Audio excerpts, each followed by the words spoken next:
Good morning friends, welcome back to YouTube channel maths with Virendra Singh. तो आज हम SSC CGL pre 2019 की 6 मार्च की सेकंड शिफ्ट को यहाँ पर डिस्कस करेंगे। तो ठीक है, करते हैं स्टार्ट। चलो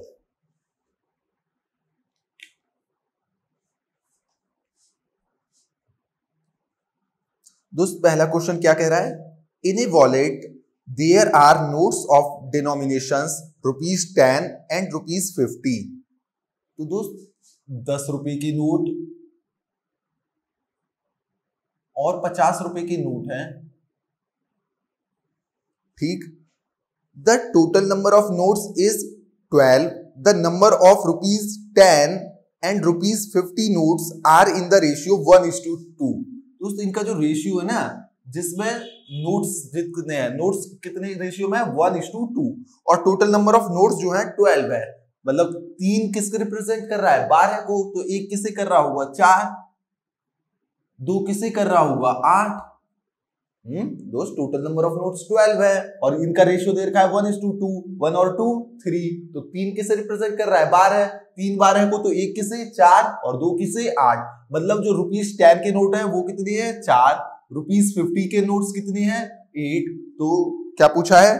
टोटल मनी। तो दोस्त 4 नोट है तो कितने रुपए हो गए? 40। इसी तरीके से 8 नोट है 50-50 रुपए के, तो कितने रुपए हो गए? 50 × 8 400। तो टोटल कितने हो गए? 440। तो आंसर क्या हो गया? 440। आई बात समझ में? कोई दिक्कत नहीं। आगे बढ़े, चलो।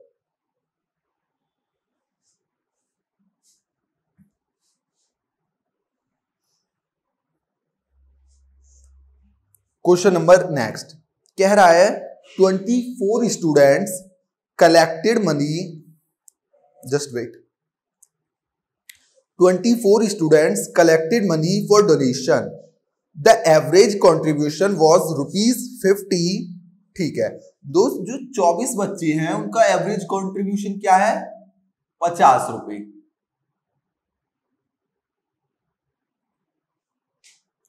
Later on, their teacher also contributed some money. फिर टीचर ने भी कुछ रुपए कंट्रीब्यूट किए। अब जो कंट्रीब्यूशन का एवरेज है वो 56 है, तो बताओ टीचर का कंट्रीब्यूशन कितना है? अब दोस्त 24 बच्चों का कंट्रीब्यूशन 50 रुपए था। अब 25 का कंट्रीब्यूशन मिला के कितना है दोस्त? 56 रुपए। मतलब 25 मतलब टीचर भी आ गया, अब 56 रुपए है। दोस्त अगर ये 50 ही रुपए देता टीचर तो क्या एवरेज 50 ही रहने वाला था, क्योंकि पहले से ही ऑलरेडी एवरेज कितना था? 50। अगर इसने 50 रुपए दिए होते तो एवरेज कितना रहने वाला था? 50 ही रहने वाला था। लेकिन क्या एवरेज 50 ही है क्या? नहीं। तो मतलब उसने 50 से ज्यादा ही दिए होंगे, 50 प्लस कुछ दिए होंगे। तो जो ये 6 एवरेज एक्स्ट्रा बढ़ा है वो जो उसने 50 से जितने ज्यादा दिए थे उसकी वजह से बढ़ा है। और दोस्त ये जो 6 बढ़ा है, ये 6 कितने पर बढ़ा है? 25 पर। मतलब ये जो सम में कितनी वैल्यू हो जाएगी? 6 × 25 150 रुपए। मतलब उसने 50 से 150 रुपए फालतू दिए होंगे तब ये 56 आएगा। तो उसने, हमने माना कि 50 दिए थे, 50 दिए थे तो एवरेज पर कोई चेंज नहीं आता। लेकिन एवरेज पर चेंज आया है 6 रुपए का, और तो 6 के हिसाब से सम कितना हो जाएगा? 6 × 25, क्योंकि टोटल अब कितने बंदे हैं? 25। तो कितने हो गए? 150। तो 50 और 150 200। तो मतलब जो टीचर ने कितने रुपए कंट्रीब्यूट किए? 200। तो आंसर क्या हो जाएगा इस क्वेश्चन का? 200। ये आप एक्स मान के भी कर सकते हो, जो मैंने पीडीएफ में बताया है आपको।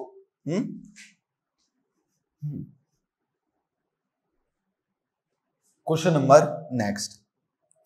The length of the diagonals, okay, rhombus की डायगोनल्स की लेंथ दे रखी है 16 और 12। तो एरिया बताओ यार, ये तो कोई क्वेश्चन नहीं है। एरिया ऑफ रोम्बस क्या होता है अगर डायगोनल गिवन हो? हाफ d1, d1 बोले तो डायगोनल 1, d2 बोले तो diagonal 2, half d1 d2।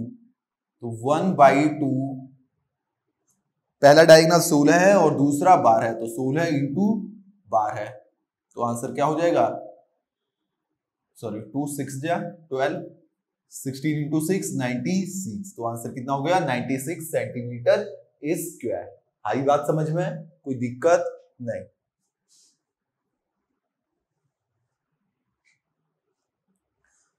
Next question trigonometry का, फिर कुछ नहीं है दोस्त। sin 30 into sin 60 upon cos 30 into cos 60 minus tan 45। इसकी आपकी वैल्यू, इसकी वैल्यू पूछिए आपसे। चलो दोस्त मैं यहां वैल्यू नहीं रख रहा, डायरेक्ट कह रहा हूं कि आंसर 0 है। कैसे दोस्त? मैं जानता हूं कि साइन कॉस में चेंज होता है, और जब साइन कॉस में चेंज होता है और जो आपस में इंटरचेंज होते हैं ट्रिग्नोमेट्री फंक्शन, उनमें अगर एंगल्स का सम 90 डिग्री आ जाए तो वैल्यू बराबर होती है। मैंने कहा साइन 30 कॉस 60, तो 30 और 60 90, साइन 60 कॉस 30, 30 और 60 90, मतलब इन दोनों की वैल्यू बराबर होगी, इन दोनों की वैल्यू बराबर होगी, तो ये कैंसिल हो गए, तो 1 हो गया। tan 45 1, 1 माइनस 1 0, तो आंसर कितना हो गया 0। आई बात समझ में? कोई दिक्कत नहीं। Question number next, in the given figure angle APO, तो सी आपको फिगर दी हुई है,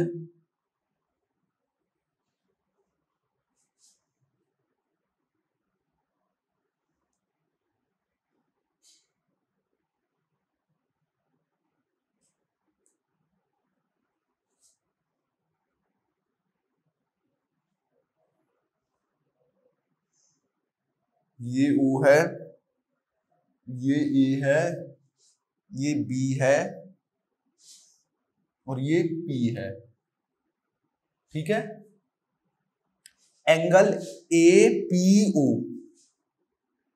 ये आपको गिवन है 35 डिग्री। तो आपसे पूछा है then which of the following option is correct, और ऑप्शन में BPO और APB दे रखा है, तो उनका बताना है कि क्या एंगल होगा, जौन सा करेक्ट होगा उसको आपको टिक करना है। तो दोस्त APB और BPO, APB और BPO, चलो दोस्त क्या मैं जानता हूं जब सेम पॉइंट से दो टेंजेंट आती है, अगर मैं उस पॉइंट को सेंटर से मिलाऊं ना, तो ये दो बराबर हिस्सों में बढ़ जाता है एंगल। कैसे होता है वो आपको पता होना चाहिए। ये दो कॉन्ग्रुएंट हो जाते हैं ट्रायंगल जो होती है, ठीक है। तो ये 35 है तो ये भी 35 होगा, तो अब देख लो कौन सा है। APB 70 हो गया, BPO 35 हो गया, तो BPO 35 दे रखा है थर्ड ऑप्शन में, तो आंसर कौन सा हो गया, angle BPO is equal to 35 degree.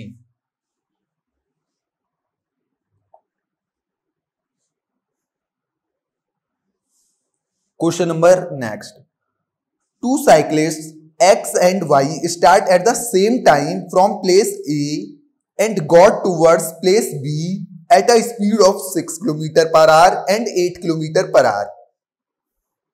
ये एक जगह है A, एक बंदा X और एक बंदा Y यहां से चलता है, Y की स्पीड है 8 km/h और X की 6 km/h। B पर पहुंचने के लिए चलो,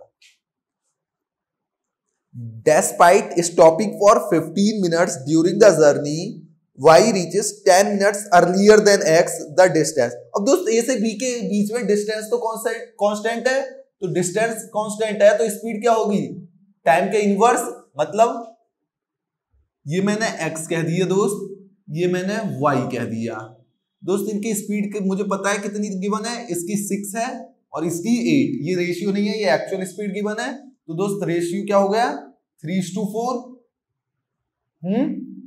तो टाइम का रेशियो उल्टा हो जाएगा दोस्त, 4:3 हो जाएगा। डिस्टेंस कांस्टेंट है और डिस्टेंस कांस्टेंट है तो मेरा स्पीड और टाइम का क्या रिलेशन होता है, आपस में इनवर्स होते हैं। इनवर्स का मतलब जब दो की ही बात हो तो डायरेक्ट उल्टा कर दिया करो, इनका रेशियो जैसे 6 और 8 गिवन है तो रेशियो क्या हो गया 3:4, तो उल्टा कर दो 4:3। 3 होते तब नहीं, बेसिकली हम इसका रेसिप्रोकल करते हैं, जब दो ही हैं तो आपस में इधर उधर चले जाएंगे तो उल्टा हो गया डायरेक्ट। चलो तो ये क्या हो गया 4:3। अब आगे कह रहा है कि Y जो है 15 मिनट बीच में रुकता भी है और 10 मिनट x से जल्दी पहुंच जाता है। चलो दोस्त, इनके जो टाइम का अंतर है वो कितना है? 1। कितना है अंतर? 1। अगर y 15 मिनट नहीं रुकता, अब तो वो 10 मिनट पहले रुक पहुंच रहा है। अगर y 15 मिनट पहले नहीं रुक वो सॉरी 15 मिनट नहीं रुकता बीच में, तो कितनी देर पहले पहुंच जाता? 15 + 10 25 मिनट। मतलब उनके बीच का जो टाइम का डिफरेंस है यहाँ 1 यूनिट है, एक्चुअल में वो कितना गिवन है क्वेश्चन के अकॉर्डिंग? 25 मिनट्स। तो 1 किससे रिप्रेजेंट कर रहा है दोस्त? 25 मिनट्स को। ये बात समझ में आई? 25 मिनट्स कैसे दोस्त? अब 15 मिनट बीच में रुका कहीं, चलो ठीक है, तब 10 मिनट पहले पहुंच रहा है। अगर वो 15 मिनट नहीं रुकता तो 15 + 10 25 मिनट पहले पहुंचता। और डिफरेंस है कितने का यूनिट के अकॉर्डिंग? 1 का। तो 1 किससे रिप्रेजेंट कर रहा है? 25 मिनट्स को।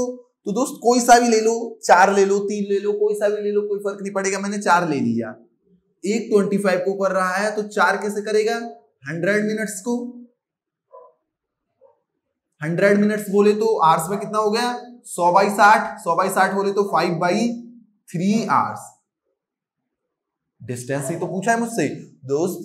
अब मैंने 4 के अकॉर्डिंग लिया है। 4 बोले तो ये वाला x वाला, तो x की स्पीड कितनी है? 6 किलोमीटर/आवर। दोस्त उसकी स्पीड 6 किलोमीटर/आवर है, वो पहुंचने में टाइम ले रहा है 5/3 आवर्स। तो डिस्टेंस क्या होता है? Speed into time. Speed 6, time 5/3।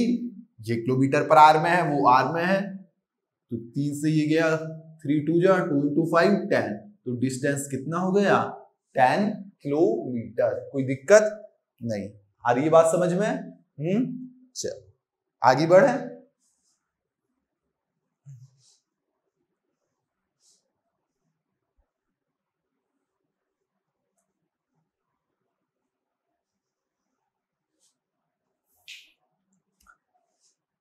अगला क्वेश्चन 113 × 87।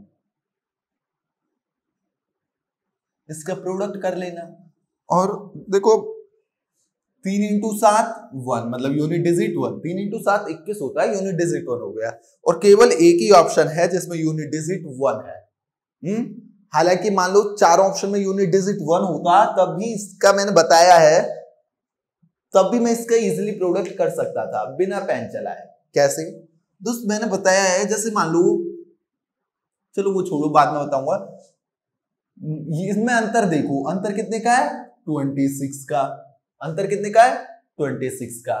दोस्त 26 का आधा कितना हो गया? 13। तो जो बड़ा है उसमें से या तो घटा लो, या जो छोटा है उसमें जोड़ लो। तो 113 में से 13 गए 100। तो इसकी जो वैल्यू होगी वो कितनी होगी? 100 का स्क्वायर करो, माइनस अंतर कितने का है? 100 और इसमें, किसी में भी 100 और इसमें अंतर कितने का है? 13 का। तो इसकी वैल्यू कितनी होगी? 100 स्क्वायर माइनस 13 स्क्वायर। 10,000 माइनस 169, तो कितने हो गए? 9831। आई बात समझ में? हालांकि इसमें ये कुछ नहीं करना था यहाँ पर, क्योंकि ऑप्शन ही एक ही दे रखा है जिसकी यूनिट डिजिट 1 है। तो ये तो बस वैसे ही दे दिया था क्वेश्चन।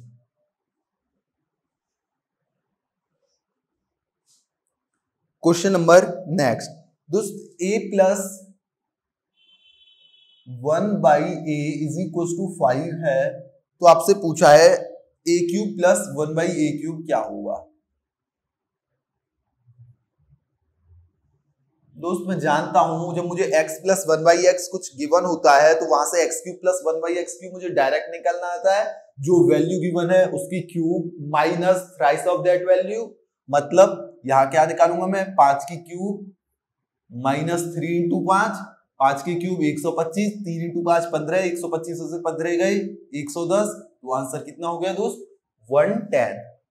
आगे बढ़े।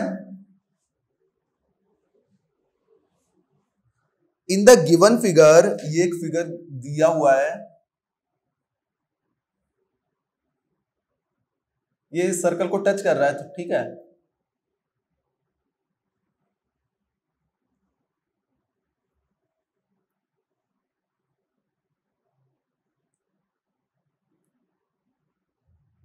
चलो इसे A कह दिया, इसे B कह दिया, इसे C कह दिया, इसे D कह दिया। ये P, ये Q, ये R, ये S। कह रहा है AB 10 है, AB 10 है पूरा, CD 7 है, ये पूरा 7 है यहां से यहां तक, SD 4 है, ये 4 है, AS 5 है, AS 5 है। तो आपको BC बताना है, BC बताना है। ये क्या होगा दोस्त, इसमें तो कुछ नहीं है। जब कोई क्वाड्रिलेटरल सर्कल को सर्कमस्क्राइब करता है तो जो अपोजिट साइड्स होती है उनका सम इक्वल होता है, मतलब this plus this will be equal to this plus this. जो मैंने पीडीएफ दी थी उसमें मैंने खुद ही कॉम्प्लिकेट कर दिया ये क्वेश्चन, तो उस सॉल्यूशन को मत देखना। चलो दो 7 plus 10 will be equal to this plus this. अब इसकी साइड कितनी है AD, 5 और 4 9, और ये मुझसे पूछा है तो ये हो गया 17, 17 में से 9 गए 8, तो आंसर क्या हो गया 8। मैंने वहां हर एक की वैल्यू निकाल दी है, ये क्वेश्चन शुरुआत में देखा नहीं हो, जैसे भी हो ठीक है, तो आंसर क्या हो जाएगा 8। चलो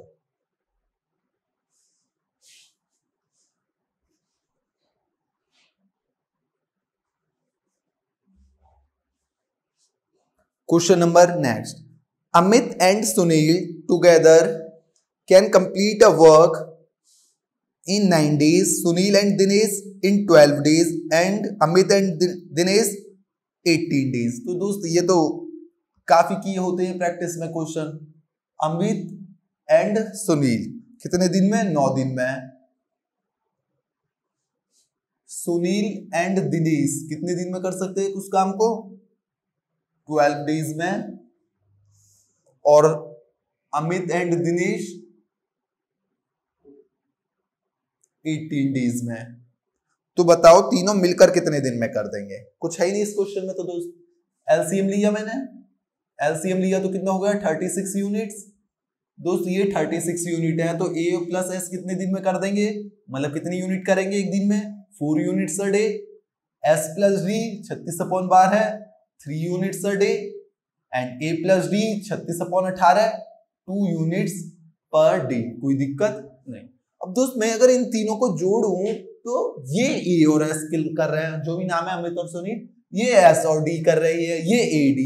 तो इन जो तीनों को जोड़ के तो मेरा 9 यूनिट पर डे आया। लेकिन क्या ये 9 यूनिट ये तीनों मिलकर कर रहे हैं, नहीं। आप इनको जोड़ोगे तो A कितनी बार आ रहा है, 2 बार। S कितनी बार आ रहा है, 2 बार। D कितनी बार आ रहा है, 2 बार। मतलब मैं कह सकता हूं कि twice of A plus S plus D मेरा कितनी यूनिट कर रही है, 9 यूनिट्स पर डे। तो तीनों मिलकर कितनी करेंगे, ये तो इनका दोगुना 9 यूनिट कर रहे हैं, तो 2 इधर ले जाऊं, मतलब तीनों मिलकर कितनी यूनिट करेंगे, 4.5 यूनिट पर डे। और तीनों मिलकर ही तो पूछ रहा है कि कितने दिन में काम कर देंगे। तीनों मिलकर एक दिन में 4.5 कर रही हैं, टोटल 36 है, तो कितने दिन में कर देंगे 36/9/2। तो 2 मल्टीप्लाई कर, 2 पर चला जाएगा 9/2 में, ये 4 जा 9 4 जा 36, 4 × 2 8। तो कितने दिन में कर देंगे दोस्त, 8 दिन में। आंसर कितना हो जाएगा 8 डेज। आगे बढ़े, चलो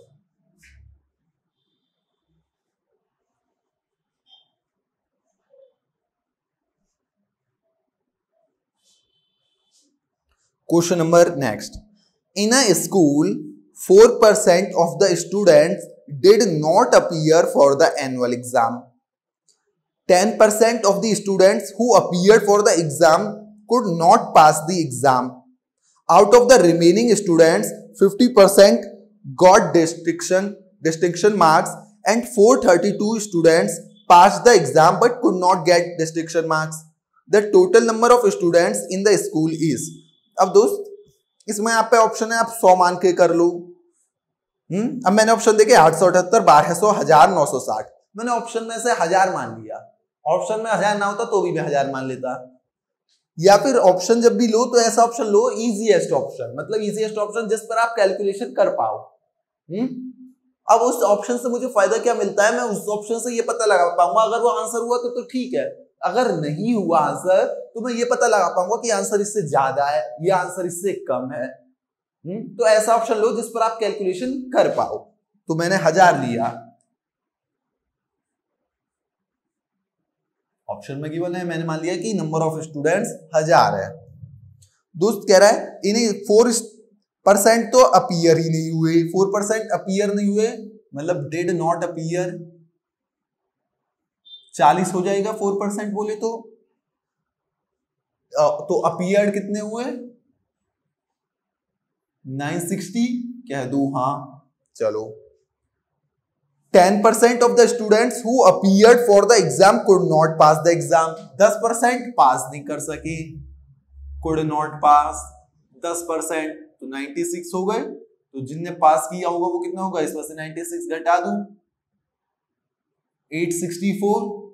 चलो out of the remaining students 50 मतलब रिमेनिंग मतलब जो पास हुए हैं 50% को डिस्टिंक्शन मार्क्स मिलते हैं, 50% को डिस्टिंक्शन मार्क्स कितने को मिले 50%, 50% 432। चलो और कह रहा है कि 432 स्टूडेंट को जो पास हुए हैं उनमें से नहीं मिले, तो देखो मैं कितने को नहीं मिले, did not gate distinction mark, कितने को नहीं मिले 432 को, 432 को नहीं मिले जो मैंने अपना 1000 लिया था उसके अकॉर्डिंग ऑप्शन में से, और क्वेश्चन में भी कह रहा है कि 432 को नहीं मिले, मतलब कि 1000 मेरा आंसर है, 1000 टोटल नंबर ऑफ स्टूडेंट्स है। तो टोटल नंबर ऑफ स्टूडेंट्स मेरे कितने हैं 1000, क्योंकि दोस्त ये कितना गिवन है कि कितनों को नहीं मिले 432 को, और हमारा भी कितना आया 432, मतलब क्या हुआ 1000 ही वो नंबर है। तो आंसर कितना हो गया 1000 स्टूडेंट्स। आई बात समझ में। चलो अब मान लो ये मेरा कि यहाँ तो चलो मेरा 1000 बैठ गया, मान लो ये आंसर में कुछ और होना था लेकिन मैंने 1000 मान के कराया, तब मान लो ये कह देता कि ये कुछ भी मान लो, मैं एग्जैक्ट तो नहीं बता पाऊंगा इस समय, कि 450 को मिले हैं जो मतलब डिस्टिंक्शन मार्क्स मिले नहीं है वो 450 है, लेकिन मेरे में आ कितनी रही है 432, इससे ज्यादा आ रही है, इससे ज्यादा आ रही है, मतलब जो मेरे आ रहे हैं 432, क्वेश्चन में 450 दिया हुआ है, एक बार सपोज करते हैं, तो मतलब जो मेरा 1000 है, नंबर ऑफ स्टूडेंट्स 1000 से ऊपर होनी चाहिए, उस हिसाब से मैं जो भी 1000 से कम होंगे वो ऑप्शन एलिमिनेट कर दूंगा, ज्यादा अंतर नहीं है, बचे हुए दो ऑप्शन में अंतर के हिसाब से देख लूंगा कि कितना अंतर है या किस हिसाब से है, तो उस हिसाब से मैं आंसर टिक कर सकता हूं, आंसर को पता लगा सकता हूं। आ रही है बात समझ में। तो ऐसा ऑप्शन लो अगर आप ऑप्शन से कर रहे हो कोई क्वेश्चन कि जिस पर आप इजीली कैलकुलेशन कर सको। चलो आगे बढ़े। चलो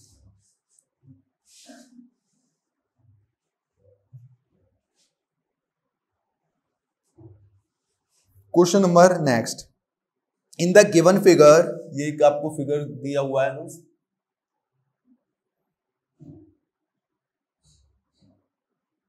ए B C D, A B आपको 8 गिवन है, ए सी आपको 10 गिवन है, ये 90 डिग्री गिवन है, ए डी 17 गिवन है, तो आपसे सी डी पूछा है। चलो दोस्त ये क्या है 90 डिग्री है, ये 10 है, ये 8 है, और मैं जानता हूं अगर हाइपोटेन्यूज 10 है, एक साइड 8 है, तो पाइथागोरस ट्रिपलेट क्या होते हैं 6 8 10, जब 10 क्या हो हाइपोटेन्यूज हो और 8 एक और टर्म हो, तो तीसरा उनका पेयर मतलब तीसरा क्या बनता है 6, तो मतलब बीसी क्या है 6 centimetre.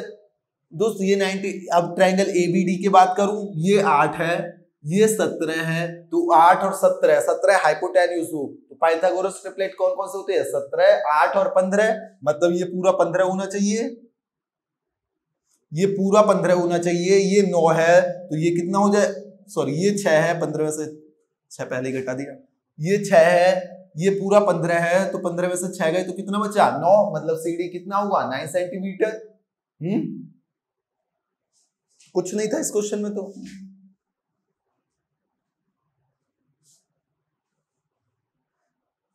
Amit borrowed a sum of rupees 25,000 on SI. Bhola borrowed the same amount on CI and interest compounded yearly. At the end of 2 years, Bhola had to pay rupees 160 more interest than Amit. ठीक है, 2 साल के लिए अमित ने SI पर लिए हैं 25,000 रुपए और भोला ने सेम अमाउंट किस पर लिए हैं, CI पर। तो रेट ऑफ परसेंट बताना है और अंतर कितना गिवन है, 160। तो आपने जब भी जहां भी पढ़ा होगा आपको पता होगा कि 2 साल के लिए फॉर 2 इयर्स, जब SI और CI का अंतर पता हो तो इनमें एक रिलेशन होता है, 2 साल के लिए वैलिड है ये केवल।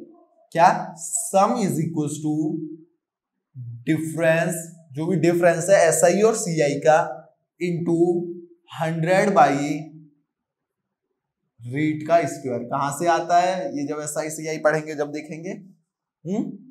सम is equal to difference of SI and CI for 2 years into 100 by rate square. दोस्त सम मुझे कितना दिया हुआ है, 25,000। डिफरेंस कितना गिवन है, एक ने CI पे लिया एक ने SI पे, और डिफरेंस दिया हुआ है 160 इंटू 100 का स्क्वायर अपॉन रेट का स्क्वायर।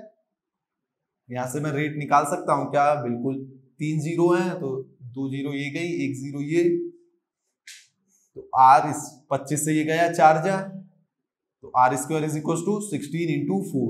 16 इंटू 4 बोले तो 64, तो R कितना आ गया, 64 किसका स्क्वायर है, 8 का। तो रेट कितना हो गया, 8%। रेट कितना हो गया, 8%। 2 साल के लिए क्या रिलेशन है, अगर SI CI का डिफरेंस दिया हो, sum is equal to difference of SI and CI for 2 years into 100 upon R का मतलब रेट का होल स्क्वायर। ठीक है, चलो आगे बढ़े। Question number next, in a triangle the measures of 2 sides are 5 and 8। तो आपको बतानी है तीसरी साइड कैन बी क्या हो सकती है। तो 2, 5 और 8 है, तो तीसरी क्या होगी, 8 और 5 के अंतर, और ये तीसरी साइड है 8 प्लस 5, इनके बीच में होनी चाहिए, तो 8 और 5 का अंतर क्या हो गया, 3। तो 3 से 13 के बीच में हो सकती है जो तीसरी साइड है। 3 से 13 के बीच में जो भी ऑप्शन होगा वही मेरा आंसर हो जाएगा। तो कौन सा ऑप्शन आंसर हो गया, 4 सेंटीमीटर। ये पता होगी आपको ये प्रॉपर्टीज, तो ये तो केवल सिंपल क्वेश्चन था, इसमें तो कुछ था ही नहीं। The coefficient of x in x minus y की x माइनस 3y की क्यूब, इसमें x का कोफिशिएंट बताना है दोस्त। तो दोस्त ये मैं जानता हूं क्या हो जाएगा, x क्यूब माइनस 3y की cube minus 3xy into x minus 3y। तो दोस्त x क्यूब का तो नहीं बताना मुझे, ये हटाओ, इसका भी नहीं बताना, ये हटाओ। जब इसका प्रोडक्ट अंदर करो, इससे करोगे तो x स्क्वायर आएगा, इससे करोगे तो x आएगा, और मुझे तो x वाले का बताना है। तो मतलब जो भी इसकी इससे मल्टीप्लाई करो, जो x के साथ बचा होगा वो इसका कोफिशिएंट है। तो करो एक बार, 3 तिया 9, 9 तिया 27, माइनस इंटू माइनस प्लस, तो plus 27 y square into x, तो x का कोफिशिएंट क्या होगा दोस्त, 27 y स्क्वायर। आई बात समझ में, माइनस 27 y स्क्वायर नहीं, माइनस इंटू माइनस तो प्लस हो जाएगा, तो 27 y स्क्वायर। आगे बढ़े। चलो दे रखा है दोस्त, cos square theta minus 1 into 1 plus tan square theta plus 2 tan square theta is equal to 1। तो आपको वैल्यू बतानी है कि थीटा की क्या होगी, और ऑप्शन दिए हुए हैं। तो इसमें तो हमें ऑप्शन से जाएंगे। अब ऑप्शन से भी किस हिसाब से जाएं, ऑप्शन है 30, 45, 60, 90। दोस्त पहले में 90 तो 90 के साथ कभी 1 आ जाएगा क्या दोस्त? tan 90 इनफाइनाइट होता है, नॉट डिफाइंड होता है, तो 90 तो होगा नहीं, ये बात तो जाहिर है। अब मैं पहले यहाँ 30 और 60 रख के देखो, ये 45 45 रखूंगा। क्यों दोस्त? 45 पे 10 की वैल्यू 1 हो जाती है, मतलब मैं इजीली सॉल्व कर पाऊंगा। अगर वो आंसर नहीं होगा तो 30 और 60 करके देख लेंगे। और ये भी 45 पे 1/√2, इसका स्क्वायर 1/2। चलो तो 45 रखी तो 1/2 माइनस 1, अरे 1/√2 होता है cos 45 की वैल्यू, उसका स्क्वायर 1/2। ये 1 + 1 2, ये 2 × 1 2, ये कितना हो गया -½ × 2 + 2, 2 से 2 कैंसल, तो ये -1 + 2, तो कितना हो गया 1। क्या इक्वल्स टू में 1 ही दिया हुआ है क्या? बिल्कुल, मतलब थीटा की वैल्यू क्या है? 45 डिग्री। आई बात समझ में? कोई दिक्कत नहीं। अगर मेरा बाई चांस ये नहीं आता तो फिर मैं 30 के रख के देखता, वो भी नहीं होता तो फिर तो चौथा रखने की जरूरत ही नहीं थी, 60 अपने आप आंसर हो जाता।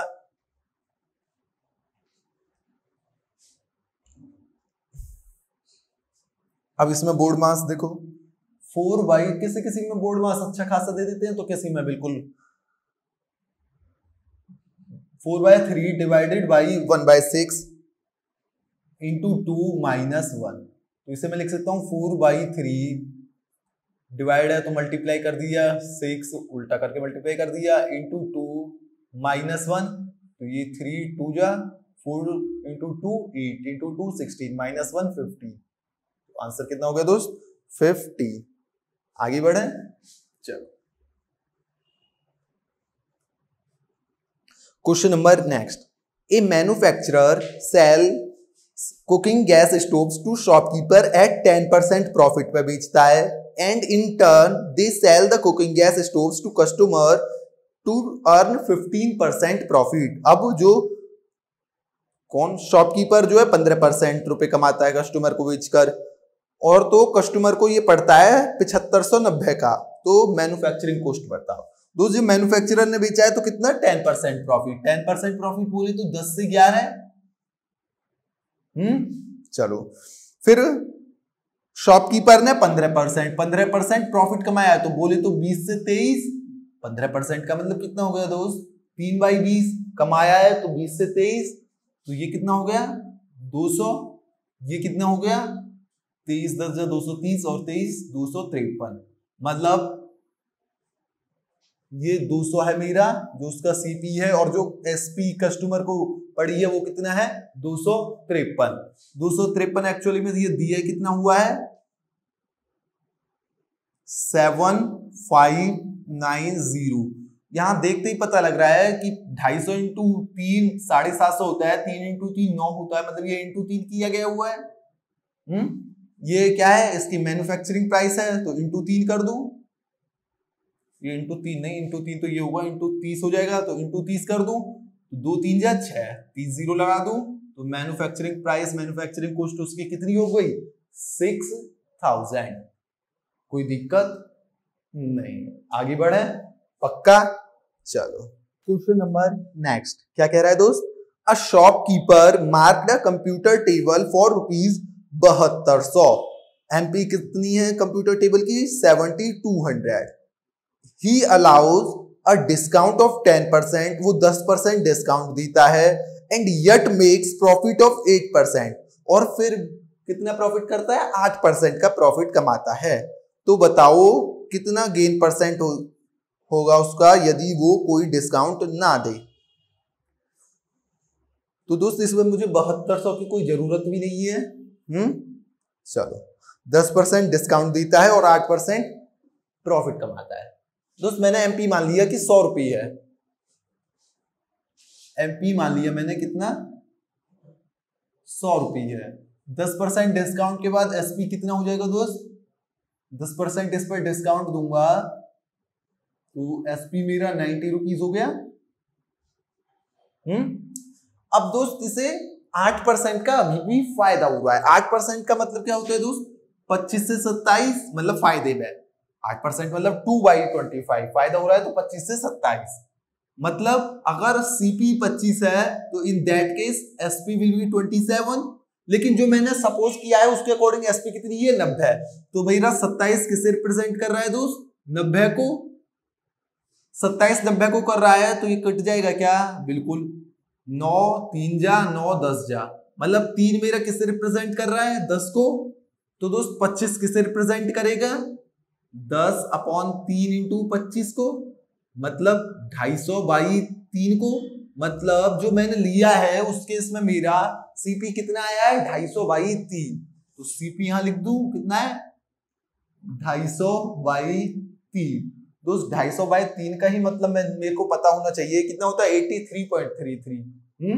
तो दोस्त अगर आप क्रिकेट मैच देखते हो या देखा हो तो पता होना चाहिए कि 83.66। यदि किसी ओवर में 5 रन बनते हैं, 6 बॉल पर 5 रन बनते हैं, तो या कोई बैट्समैन 5 रन बनाता है 6 बॉल पर, तो स्ट्राइक रेट पता होगी ना 83.33 की आती है, तो यहां से पता होना चाहिए ये 83.33 है, तो मतलब 5/6, मतलब अगर सीपी 5 है तो ये 6 है, तो 20% प्रॉफिट नहीं हो गया अगर बिना किसी डिस्काउंट के बेची। चलो मत दोबारा देखो एक बार, मेरा सीपी कितना आया दोस्त 250/3, 250/3, एमपी कितना आया 100, मतलब जब एमपी 100 है तो सीपी 250/3। मैंने कहा इसे 3 को हटाओ ना, तो दोनों को 3 से मल्टीप्लाई कर दिया, यदि मेरा एमपी 300 होगा तो सीपी 250 हो जाएगा।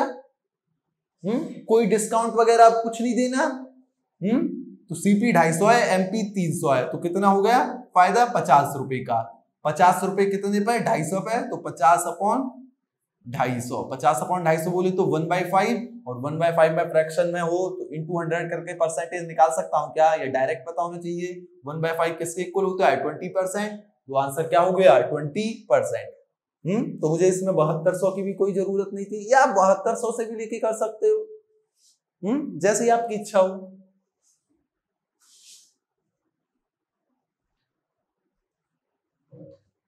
Question number next, solve the following sin 0 degree into sin 30 degree into sin 45 into sin 60 into sin 90। दोस्त मैं जानता हूं sin 0 0 होता है, 0 इंटू समथिंग 0 हो जाएगा, तो आंसर 0 हो जाएगा। क्वेश्चन नंबर नेक्स्ट, 220 तो आ गया ना समझ में, अरे दोस्त sin 0 इंटू sin 30, अब इंटू में कुछ भी हो यार, जो भी दे रखा है, मैं जानता हूं sin 0 मेरा कितना होता है 0, sin 0 0 होता है, तो 0 इंटू समथिंग 0 ही हो जाएगा, तो आंसर क्या हो जाएगा 0। क्वेश्चन नंबर नेक्स्ट 21, कह रहा है 2 3 6 5 स्टार 4। आपको इस स्टार की वैल्यू बतानी है कि ग्रेटेस्ट वैल्यू बतानी है। The largest number which should replace this asterisk in the number this to make the number divisible by 4, कि ये नंबर 4 से डिविजिबल है। दोस्त मैंने ग्रेटेस्ट दोस्त 4 से डिविजिबल है, 4 से डिविजिबिलिटी रूल में जानता हूं क्या होता है कि last 2 digits of that number must be divisible by 4। अगर किसी नंबर को 4 से डिविजिबल होना है तो लास्ट 2 डिजिट नंबर उसकी 4 से डिविजिबल होनी चाहिए। लास्ट 2 बोले तो ये स्टार और 4, और मैंने देखा उसमें जैसे मैंने 8 वाले केस में बताया था ना, तो दोस्त इसमें देखा कि 4 मेरा 4 से डिविजिबल है, तो यहां पर कौन सी वैल्यू आनी चाहिए आप खुद बताओ मुझे। कोई इवन नंबर आना चाहिए, और greatest even number single digit का क्या होता है 8, तो ग्रेटेस्ट नंबर जो स्टार को ऑक्यूपाई कर सके वो क्या हो सकता है 8, कि ये 4 से डिविजिबल हो जाए, तो आंसर क्या हो जाएगा 8। आई बात समझ में, या फिर दोस्त आप ऑप्शन से ले लेना कि लास्ट 2 डिजिट ये होनी चाहिए। अब 94 तो डिविजिबल होगा नहीं, 84 ही, फिर नीचे आओगे तो 84 होगा, आंसर क्या हो जाएगा 8, या ऑप्शन से जाना डायरेक्ट, जैसे भी देखो आप ऑप्शन में सबसे बड़ी वैल्यू 9 है, मैंने 94 देखा नहीं है डिविजिबल, दूसरी 84 देखा डिविजिबल है, तो आंसर क्या हो गया 8। अब आ जाओ किस पर, DI पर। क्वेश्चन नंबर 22, देखो लास्ट शिफ्ट में भी इसमें से ये वाला भी DI था, ये वाला भी DI था, इसी तरीके के DI थे पहला और दूसरा, तो चलो देखते हैं। हाउ मैं 22 पढ़ लेना इंस्ट्रक्शन वगैरह। How many employees got more than a total number of ₹10,000 as income other than salary. 10,000 से ज्यादा मिली है, ओके एक second, how many employees got more than a total of ₹10,000 as income other than salary. ठीक है दोस्त, ए में 66,000 मिला है टोटल और सैलरी कितनी है 52,000। तो अदर देन ए के केस में सैलरी से अलग कितना मिल गया 66 माइनस 52 14,000। इस तरीके का क्वेश्चन तो पहले भी आया है मेरे ख्याल से किसी शिफ्ट में। बी की बात करूं, बी में सैलरी है 59,000, सॉरी टोटल है 59,000, सैलरी है 48,500। तो सैलरी के अलावा कितनी इनकम है 10,500। सी की बात करूं तो सैलरी है 42,000 और टोटल है 52,000। तो 52,000 में से 42,000 गए 10,000। डी की बात करूं टोटल 40, सैलरी 31, तो 40 में से 31 गए 9,000। ई की बात करूं यदि मैं 25,000 और टोटल 31,700, तो कितने हो गए अदर देन सैलरी 6,700। पूछ रहा है कि 10,000 से ज्यादा कितने की है, तो 10,000 से ज्यादा कितने की है ए और बी की, सी की बराबर है ज्यादा नहीं है, तो ज्यादा वाला पूछा है तो आंसर कितना हो जाएगा 2, ए और बी। आई बात समझ में। तो कितने एम्प्लॉइज की 10,000 से ज्यादा है अदर देन सैलरी 2 की। ठीक है, question number next, the ratio of total number of boys to that of girls in the college. Boys और गर्ल्स का रेशियो पूछा है दोस्त। पहले बॉयज पूछा है तो बॉयज की काउंटिंग करो, 18 प्लस 47 प्लस 40 प्लस 30। गर्ल्स की 35 प्लस 25 प्लस 45 प्लस 10। काउंट करो एक बार इसे, 70 और ये 65 और 70 135 अपॉन 60, 70 और ये 115, तो ये कितना हो गया 27:23। तो आंसर क्या हो जाएगा 27:23। आई बात समझ में, कोई दिक्कत नहीं है। तो अभी यार कैलकुलेट करना है, प्लस माइनस करना है इस वाले में। तो क्वेश्चन नंबर नेक्स्ट क्या कह रहा है दोस्त, how many students have a height of 165 centimetre और मोर। ठीक है, तो दोस्त 175 से कम 40 की है, 170 से कम 35 की है। अच्छा इधर से देखो इसे, 150 से कम 4 की है, चलो 155 से कम 8 की है हाइट है, 160 से कम 16 की, 65 से कम 25 की, और 170 से कम 35 की, और 175 से कम 40। मतलब टोटल नंबर ऑफ स्टूडेंट 40 हैं। 175 से कम, अरे दोस्त जिसकी 150 से कम है उसकी 175 से भी तो कम है। दोस्त तो 175 से कम मेरी 40 है, जिनकी 175 से कम है ऐसे कितने हैं 40, और जिनकी 65 से कम है 165 से ऐसे कितने हैं 25। मतलब 165 से ऊपर या 165 से 175 के बीच में कितने होंगे बच्चे 40 माइनस 25 मतलब 15। तो इसमें यही तो पूछा कि 165 से ज्यादा कितने की है, तो 165 से कम की है कितने की है 25 की, 175 से कम कितनों की है 40 की, तो 40 में से 25 गए 15 है, मतलब 165 से 175 के बीच कितने की है 15 है। तो 165 से ज्यादा ही तो पूछी है, तो आंसर क्या हो गया 50। आई बात समझ में। Okay, question number next, how many workers earn less than ₹1100 in a day.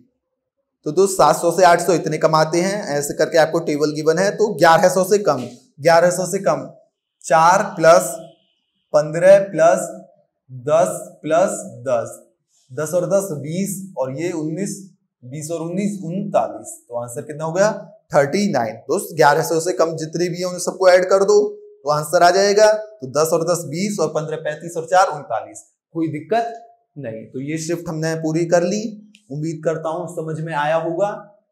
ठीक है, तो आज के लिए इतना ही। हंसते रहिए, मुस्कुराते रहिए, खेलते रहिए। धन्यवाद।